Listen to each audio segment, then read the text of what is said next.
Weeks after the school went silent, the names Ravi and Samir simply stopped being spoken. It wasn't a conspiracy, it was a slow, collective erasure. The environment adjusted to their absence, as if they had never occupied space in it at all. I found myself checking my own digital records, searching for some proof of movement. But logging in, I saw a profile screen that felt like a death sentence. My name and grade were there, but the status was frozen. While the rest of the world was advancing, my academic existence had been paused in a way the system refused to explain. Outside that screen, the evidence was everywhere. My classmates were swapping lockers and discussing new teachers, but my schedule remained a duplicate of the day before. Every morning led back to the same classroom, the same subjects, and the same seat.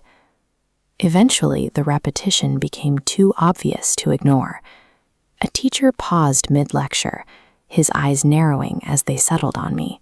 He asked how long I'd been sitting in that third-row chair. When he finally checked the roster and saw my start date, the color drained from his face. He whispered that, according to the system, I shouldn't be there. He didn't come to work the next day.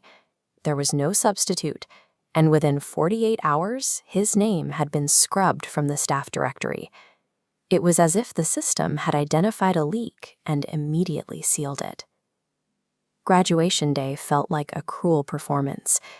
I watched everyone else walk the stage to receive their diplomas and move toward the exits. When my name was called, the principal handed me a heavy, textured paper.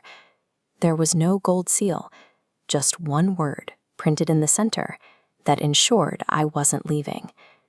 I tried to follow the others, but the exit doors remained locked to my touch. When I turned back toward the stage, the celebratory atmosphere was gone. The school had revealed itself as a closed loop, a structure designed to trap and hold anything that fails its specific internal logic. The stage and the crowds didn't just fade, they snapped out of existence. I was back in the classroom, sitting at my desk before the echoes of the graduation music had even stopped. I tried to picture Ravi's face to ground myself, but the details were slipping away. Fighting to remember my life outside these walls felt like reading stories about someone else. The specific details of my history, names, faces, connections, slowly faded. The messy realities of personal identity were smoothed out until absolute conformity remained. New students began to trickle in, their faces tight with the same panic I'd once felt. I wasn't scared for them. I simply knew what they needed to do to keep the room stable. The entrapment had moved from the physical walls to the mind itself.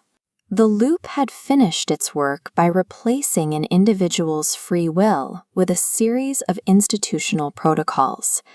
The teacher at the front of the room stood aside. He looked at me as an heir.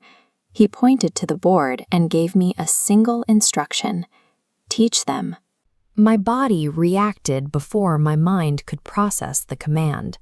I stood up with a mechanical precision that felt entirely foreign.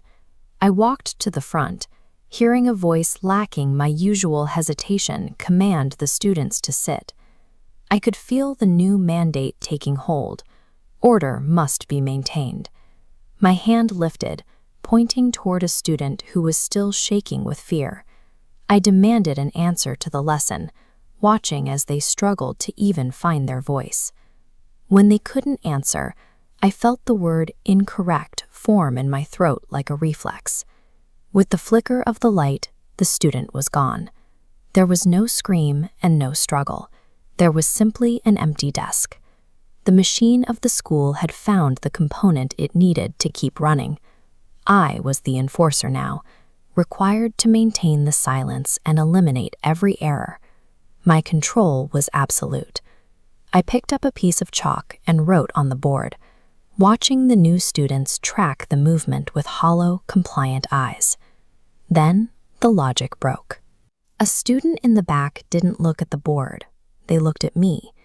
They stood up and asked a question the system hadn't prepared for. Why are we here? The atmosphere in the room tightened instantly. I felt the overwhelming internal pressure to correct the anomaly, to say the word that would erase them and restore the silence. I hesitated, and the room began to react to that lapse in control. The architecture itself seemed to be breathing, the walls warping inward as the structural integrity of the loop failed to compensate for my silence. The student looked me in the eyes, and the connection triggered a violent surge of memory.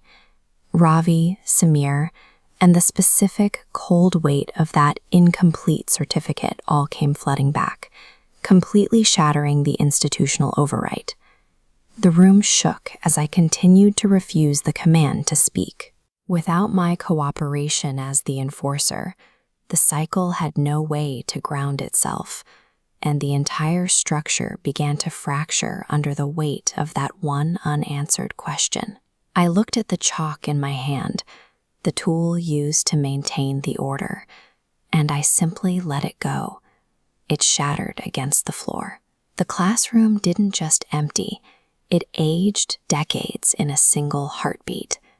The students were gone, replaced by rotting chairs and a ceiling that was heavy with falling dust and debris. The loop was dead, leaving only a ruin behind.